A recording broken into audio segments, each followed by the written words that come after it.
रहस्यमयी खौफनाक गुफा। किशनगढ़ गांव की एक प्रचलित कथा है। दोपहर 12 बजे से लेकर आधी रात के 12 बजने तक गांव के बीचों बीच बनी एक गुफा से अजीबोगरीब आवाजें आती हैं। इन आवाजों में इतना दर्द होता है कि सिर्फ सुनने से ही दिल की धड़कन तेज हो जाए। इस गुफा से गुजरने वाले हर शख्स को उसका नाम उस गुफा के अंदर गूंजता सुनाई देता है।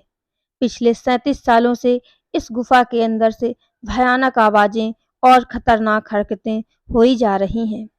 एक तो ये गुफा गांव के बीचों बीच है, तो ऐसे में गांव के लोगों को इस गुफा के खौफ को खत्म करना ही होगा, और ये तभी खत्म होगा जब अंदर से ये खौफनाक आवाजें और आकर्षण खत्म होगा। साल 2001 की बात है, जब दो पैरानॉर्मल इन्वेस्टिगेटर राहुल और रोहित को इस गुफा का रहस्य जानने के लिए बुलाया जाता है। दोनों गुफा की ओर जाते हैं। तभी गांव का एक आदमी किशन उन दोनों से कहता है, किशन साहब जी, आप लोग अंदर जाने की जिद छोड़ दो। अभी भी कह रहे हैं कि इस गुफा का सच बहुत खतरनाक होगा। राहुल, अरे किशन जी, हमारी तो ये ड्यूटी है। हमारा डिपार्टमेंट हमें जो टास्क देता है उसे तो पूरा करना ही है। ये कहते हुए वे दोनों उस गुफा की ओर चल पड़े और शाम के करीब 5 बजे गुप्त तरीके से दोनों पैरानॉर्मल स्पेशलिस्ट उस भूतिया गुफा के अंदर पहुंचते हैं। राहुल और रोहित के अंदर दाखिल होते ही गुफा में उनके नाम के गुस्सैल आवाज गूंजने लगती है, हंसते हुए, चले जाओ यहाँ से, नहीं तो मरोगे दोनों तुम लोग। इस दर्द की दुनिया से बाहर निकल जाओ, नहीं तो दोनों की मौत आज रात 12 बजे तय है।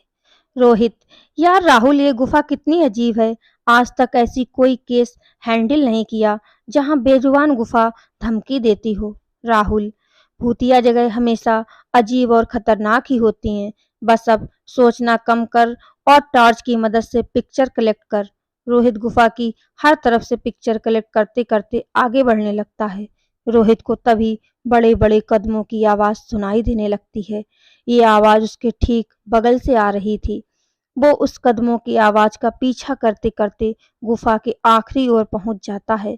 उसे गुफा के अंत में एक दरवाजा दिखाई देता है। उस दरवाजे पर लिखा था, दूसरी दुनिया का दरवाजा। रोहित मन ही मन में ये सोच रहा था कि ये दरवाजा कहीं दूसरी दुनिया का तो नहीं।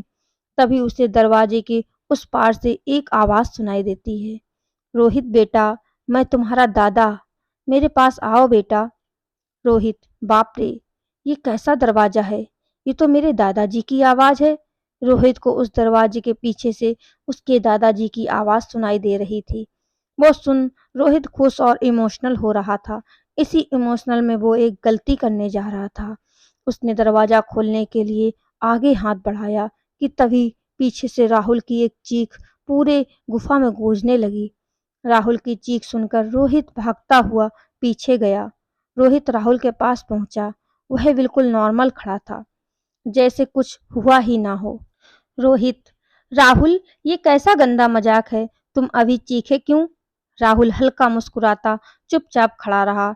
इसके बाद रोहित राहुल को उस दरवाजे की ओर चलने का इशारा देता है। दोनों उस गुफा के अंत में उस दरवाजे की ओर पहुंचते हैं, जहां से दूसरी दुनिया का रास्ता शुरू होता है। रोहित, राहुल, ये देखो, मैंने अभी तुरंत कुछ देर पहले अपने दादाजी की आवाज इस दरवाजे के पीछे से सुनी। मुझे लगता है इसके पीछे मरे हुए लोगों की दुनिया है। राहुल, तो ये दरवाजा खोल कर देख लो ना।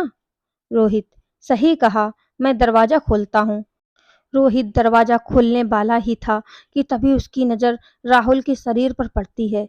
रोहित, यार, जब तुम इस गुफा में आए थे तब तुमने सफेद शर्ट और नीली जीन्स पहनी थी, और अभी तुमने काली जीन्स और लाल शर्ट पहनी है। भाई, आखिर तुमने कपड़े कब बदले? तभी राहुल के दांत बाहर आने लगते हैं। उसका कद बड़ा होने लगता है। उसके हाथ के नाखून बड़े होने लगते हैं, और अब वह पूरी तरह से एक डेविल बन चुका था। वह डरावनी हंसी के साथ एक भारी आवाज में कहता है, डेविल, तेरे राहुल को मैंने 10 मिनट पहले ही इस दरवाजे के पार भेज दिया, जब तुमने उसकी चीख सुनी थी। रोहित डरते हुए बोला, मतलब? कि तुमने राहुल को मार डाला। डेविल, तुझे कोई शक है तो जा इस दरवाजे के उस तरफ, तुझे तेरा दोस्त वहीं मिलेगा। जिस दुनिया से तू आया है वहां मरने से पहले लोग रहते हैं, और अब तू जिस दुनिया में जाएगा वहां मरने के बाद लोग रहते हैं। मौत की दुनिया में तेरा स्वागत है। इसके बाद रोहित भागने की कोशिश करता है, लेकिन सामने वो राक्षस खड़ा था। अब एकमात्र रास्ता वो दरवाजा था। उसने सोचा, ये दरवाजा इस गुफा के बाहर जाने का रास्ता होगा। रोहित खुद की जान बचाने के लिए दरवाजा खोल देता है। उसको दरवाजे के अंदर पूरा अंधेरा दिखाई देता है। उस दरवाजे के अंदर से रोने की और चिल्लाने की आवाजें आने लगती हैं। रोहित इससे पहले कि दरवाजे को बंद करता, एक लंबा सा हाथ उस दरवाजे के अंदर से आया और रोहित को उस दूसरी दुनिया की तरफ खींच लिया। इससे रोहित की एक तेज चीख निकल गई और वह डेविल भी जोरों से हंसने लगा। आज तक कई लोगों ने गुफा के अंदर जाकर उसके रहस्य को जानने की कोशिश की है, लेकिन कोई भी उस गुफा के रहस्य को जान नहीं सका। फ्रेंड्स, ये कहानी आपको कैसी लगी प्लीज़ कमेंट में बताना। अगर आपको ये कहानी अच्छी लगी तो प्लीज़ मेरे चैनल को लाइक शेयर एंड सब्सक्राइब करें। Bye bye friends.